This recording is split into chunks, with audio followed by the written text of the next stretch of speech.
Hello, everyone, and welcome to the Cinematic Schematic, the official podcast of thecinematropolis.com. I'm the editor-in-chief and your host, Caleb Masters, and I am joining you straight from deadCenter, and I'm very excited to be joined by a special guest. We're joined by Amanda Presmyk, who is the co-producer of the new Puppet Master movie, Puppet Master, The Littlest, Reich. Amanda, welcome to the show. Thank you so much. I'm happy to be here. You made the trip up from Dallas, so thank you so much for making the trek to talk about the movie a little bit and show it off. This has been getting a lot of really good buzz in the horror community, so I was really excited when it showed up on our schedule. Well, we were happy to be programmed with you guys. You know, it's funny. This is our first festival that we have played at that is not a strictly kind of like built-in audience, right? Mm-hmm. So we played at Overlook, which was amazing because it's a horror film festival, mm-hmm. and it was bound to be well received. And then we played at the Dallas International Film Festival, which is our hometown, right? And then on from here, we're in a dozen more festivals around the world. But this was the first time that it was like, I don't know what they're gonna think. I don't know if they're gonna take to it or not. And it was amazing. Do Oklahomans like horror movies? Well, do Oklahomans like really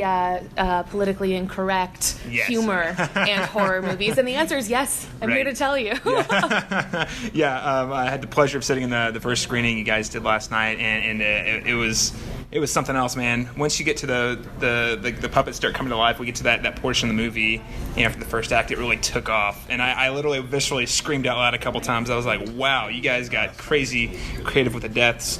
I learned that this was actually in a separate continuity. You guys had acquired the rights to produce this separate from the original creator. Can you talk a little bit about the differences there and how that whole process worked?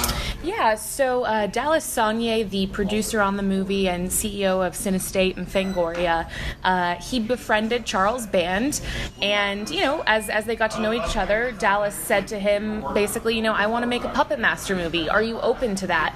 And Charles basically said that he could be open to it, but under the stipulation that he could still make his own Puppet Master movies. And so that was the deal. Is like, we can go take the IP and create a killer puppet movie, use any of the characters that we wanted to use, but Charles Band could also keep making his. So, they just, Charles and Full Moon just came out with Axis Termination late last year, and that's their most recent film.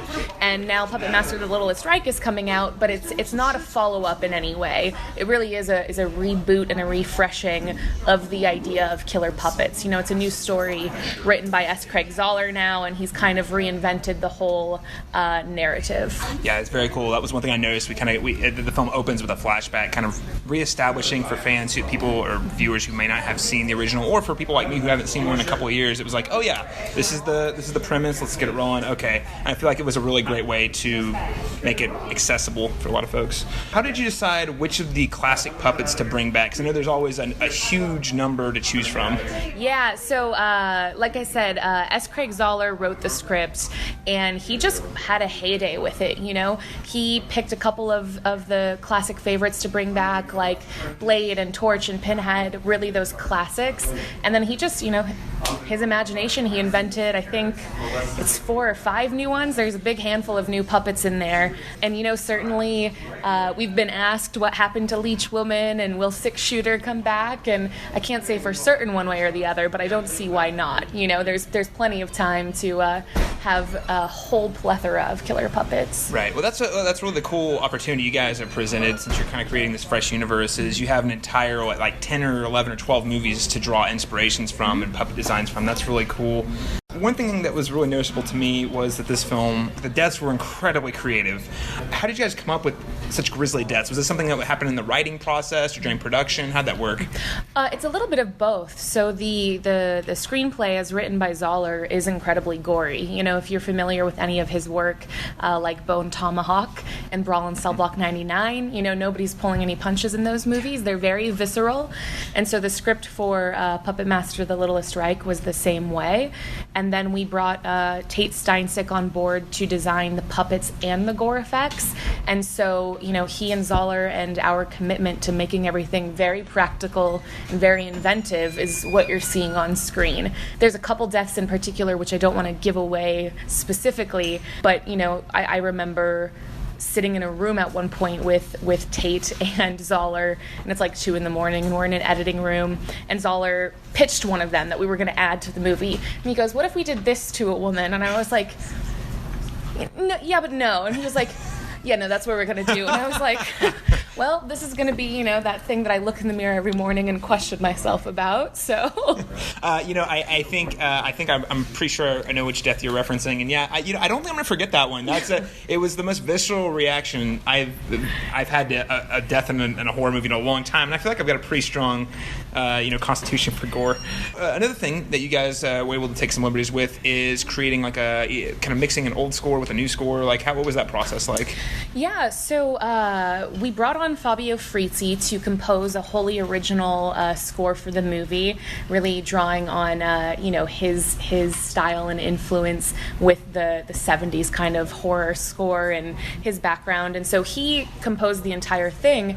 But we also reached out to Richard Band, who is the composer of the original Puppet Master score, and we just asked him, why don't you do one more reimagining of that theme, of that classic Puppet Master theme that we can use too. So you have both Fabio with his new vision in there, and then you get a little bit of Richard Band too, which is a nice throwback. Right. Again, I think, as you mentioned, like the reboot makes it more accessible. You have the nostalgia piece for people who've seen several of the entries, but also add some new stuff to keep it fresh. One thing you guys mentioned in the Q&A that I also want to follow up on was how much blood do you guys think you went through? Because there's so much blood in this movie. I think Tate quoted 22 gallons, but I don't know. If you picture that doesn't seem like that much. I would, if you had to ask me, I would say, 50 gallons? There's blood everywhere. And the fun thing was, from a production standpoint, we were at a hotel in Dallas called the Ambassador Hotel that's been defunct for, years and years and years. And my bright idea was, they're about to convert this into new condos. Surely we can go in there and do whatever we want and get blood everywhere and it'll be fine. And that wasn't the case. They were still trying to, present it, as a showpiece to people. And so we had to clean up the blood that we got everywhere. So even though I know that it's being torn down and the carpet's being ripped up, every time we got blood on something, it had to be cleaned up. So my perception of how much blood there was is probably exaggerated because I was dealing with it. You had to go back and clean it all up. Oh boy, yeah, it seems like 20 times more blood when you're cleaning it, right? Yeah. What are the future plans for the series? Because I don't want to spoil the movie at all, but it does seem at the end of this movie that there's very clearly you guys have plans to do more of them. Can you talk a little bit about when writing the script? Did you want to have a whole rollout, or was this planned as like a 2-part, 3-parter, or is this just one of those you made one movie and you're just leaving it open, hoping that you get to make another one? Definitely the latter. There's no specificity as a 2-parter or a 3-parter, but there are still 2 remaining pieces of this story at the very least. One of which is the backstory, which Barbara Crampton teases in her tour of the Andre Toulon mansion. She teases that backstory. So we'd like to consider going backwards, and then we'd also like to consider following the characters who make it onto whatever their next journey is. But like I said, so many more puppets to play with, beloved characters to explore, so we definitely hope to continue that. Awesome. One thing I noticed, of course, the bad guy being a Nazi. This film was produced largely in a post-2016 election era. And there was also a lot of particular lines. I'm like, we really hate Nazis, of course. But was there, if that at all influenced the production or the script, or? I mean, I don't want to say that we made the movie in a vacuum by any means, but we weren't. It's not a pointed statement, right? Right. I think we can all agree that Nazis are bad.